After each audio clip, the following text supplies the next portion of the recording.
నమస్తే welcome to top 4 at 4 PM నేను మీ anchor ప్రియ Ramesh. 4 PM top news లోకి వెళ్లే ముందు ఇవాల్టి తాజా పరిణామాలను తెలుసుకుందాం. తెలంగాణ వ్యాప్తంగా నైరుతి రుతుపవనాలు విస్తరించాయి. ఫలితంగా ఆయా జిల్లాల్లో వర్షాలు దంచి కొడుతున్నాయి. కాంగ్రెస్ సర్కారు తీరును ఎండగడుతూ రైతులు ఆందోళన చేస్తున్నారు. మద్దతు ధరకే తడిసిన ధాన్యమంతా కొనాలని డిమాండ్ చేస్తున్నారు రైతులు.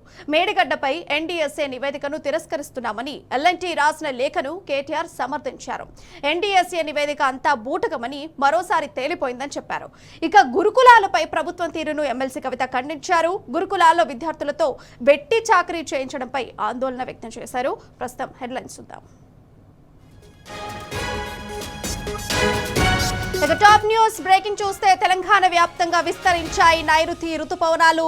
టాప్ 2 బ్రేకింగ్ న్యూస్ చూసుకుంటే తడిసిన ధాన్యాన్ని మద్దతు ధరకు ప్రభుత్వమే కొనాలని రైతులు ఆందోళన వ్యక్తం చేస్తున్నారు. అలాగే టాప్ 3 బ్రేకింగ్ న్యూస్ చూసుకుంటే ఎల్ఎన్టీ లేఖతో ఎన్డీఎస్ఏ నివేదిక తప్పుల తడకని తేలిపోయిందన్నారు కేటీఆర్.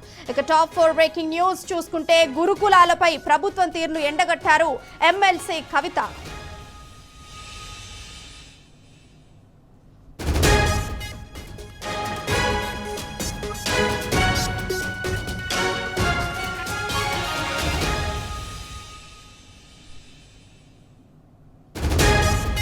ఇక టాప్ న్యూస్ 1 బ్రేకింగ్ న్యూస్ చూస్తే తెలంగాణ వ్యాప్తంగా విస్తరించాయి నైరుతి రుతుపవనాలు. ఇక టాప్ 2 బ్రేకింగ్ న్యూస్ చూసుకుంటే తడిసిన ధాన్యాన్నంతా కూడా మద్దతు ధరకు ప్రభుత్వమే కొనాలని రైతులంతా కూడా ఆందోళన వ్యక్తం చేస్తున్నారు. టాప్ న్యూస్ 3 బ్రేకింగ్ న్యూస్ చూసుకుంటే ఎల్ఎన్టీ లేఖతో ఎన్డీఎస్ఏ నివేదిక తప్పుల తడకని తేలిపోయిందన్నారు కేటీఆర్. ఇక టాప్ న్యూస్ 4 బ్రేకింగ్ న్యూస్ చూస్తే గురుకులాలపై ప్రభుత్వం తీరును ఎండగట్టారు ఎమ్మెల్సీ కవిత.